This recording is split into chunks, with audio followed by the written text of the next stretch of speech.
All right, we can't really laugh at this one. Forget cable, switch to Frontier. The Fios Triple Play brings dedicated 100% fiber optics to your home. Fios TV, 15x5 internet and digital phone for $119.99 per month with 2-year price protection plan on qualifying service. FrontierPacificNW.com. Can't do it. That wasn't funny. I know it wasn't. Look, the only thing, this is not a funny story. It's the guy it's happened to has been the butt of a lot of jokes for a long time, and Ryan Leaf, you talked about it on the air.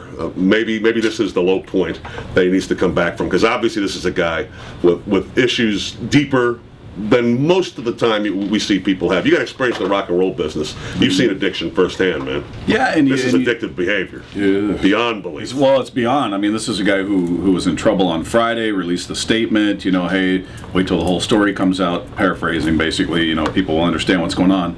Then 2 days later, 2 days after that, after posting bail, after releasing a statement and having that embarrassment attached to this whole thing about him breaking into houses and stealing prescription drugs, 2 days later he does it again and is arrested again this morning.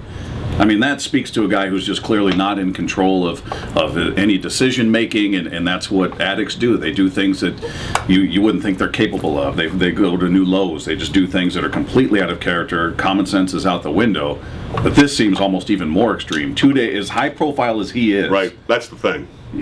For him not to rationalize it, I just went through this whole public humiliation with this whole thing, had to release a statement, and then to come back and do the same thing 2 days later, I mean, that's beyond an addiction. Well, the two things that go away are remorse and regret. Obviously in his case, there's none of that. It's simply focusing on how do I get this drug, I'll say whatever I have to say.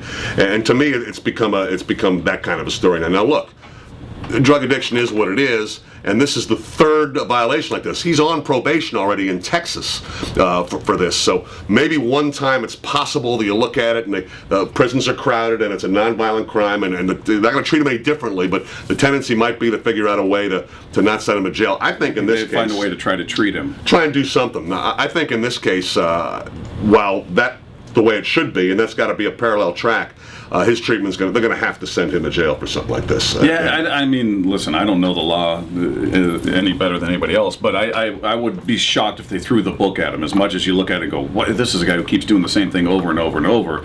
In some courtrooms, it becomes a sympathetic thing where it is a disease. He's not in control of what he's doing. Nobody was hurt. It wasn't a violent crime. So a lot of times they seek treatment as opposed to punishment. I understand that, but we're talking about Texas. They're still gassing people down there, man. Because his first thing will be it'll be the violation of that Texas thing. It's going to be his number one thing. Well, it'll be interesting to see. You're right, because if there's any kind of hometown hero to this, or he's from Montana, he's from Great Falls. That is where he's from.